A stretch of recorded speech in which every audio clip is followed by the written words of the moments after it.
Beautiful day here in the bubble. It's nice the rain to stay away from us.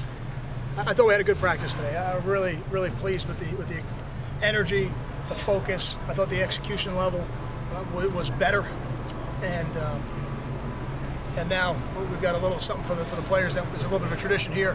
We're going to take the team to a pool and relax this afternoon before we really start the official game planning of Fresno. Same one, South Place? No, we actually Greenbrook. Okay. Yeah, Greenbrook pool. We've used both in the past.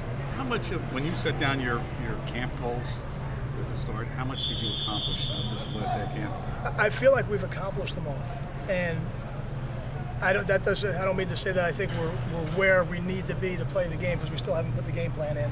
We'll start that tomorrow. But at the beginning of training camp, I wanted to make sure that we got every situation, we got anything we were going to teach for the year, we had it installed and we had it repped for the season. And we're able to do that on offense, on defense, and on special teams. Even with all the little specialty things that come up in special teams, we've gotten them all in, so at least we have them on film once. So now as we go back and review through them every week, there'll be some recall by the players. Is there one thing you missed that maybe you want to cover more thoroughly?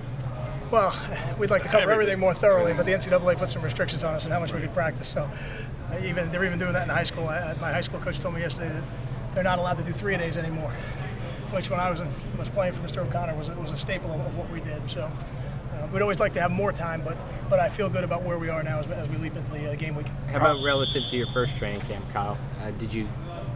For the team, was it different? I think it's always different because the players are different. This is a little bit of a younger, less experienced group. But with that being said, I feel like we've got more in on offense than we did last year. Defensively, I think our package is in, and our package is our package. So that's good to have that in. And there's enough players, even though maybe not returning starters, that have experience in the system that we're able to do that. But on offense, I feel like we've got more in this year than we did last year. How hot did you get in here today? Today, I think it got up to about 105 degrees. It was like 40 to 45% humidity. So a little less humid than last time, but maybe a couple degrees hotter. Can you see yourself continuing in here, or is it hot enough to be outside the rest of the week? You know what? We just take it day by day. I think we'll certainly come in here one more time this week. I think it's good for the players. I think what it does for us is it always challenges you and your team mentally when you come into an environment like this. And regardless of what the elements are, whether it's rain, whether it's hot and humid, whether it's snow, we feel like we've had an offseason that will allow the elements to be to our advantage. What are you looking at right now behind the team majority at center? I know finding some options there was kind of a goal at the beginning of training camp. I feel good that Dallas is going to be back with us, and Brian Leone still getting comfortable there, but actually has done a little bit better than maybe I would have expected, considering he hadn't had any reps at center prior to that in training camp. And Marquise has trained there in the past. Andre Civil has actually trained there in the past, although that's going back maybe about a year and a half to when we did that with him a little bit. Nelson? Yeah, Derek Nelson certainly has trained there in the past as well.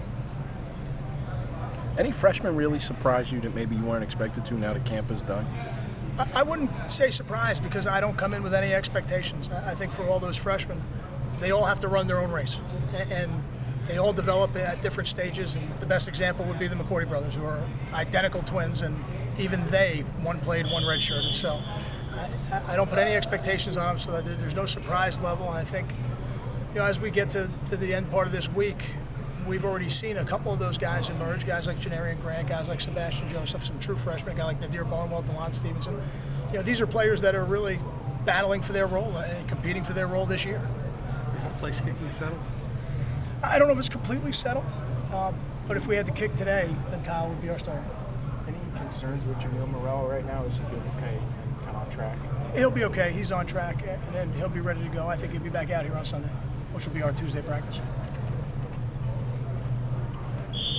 Thanks, guys. I appreciate you coming today. Thanks.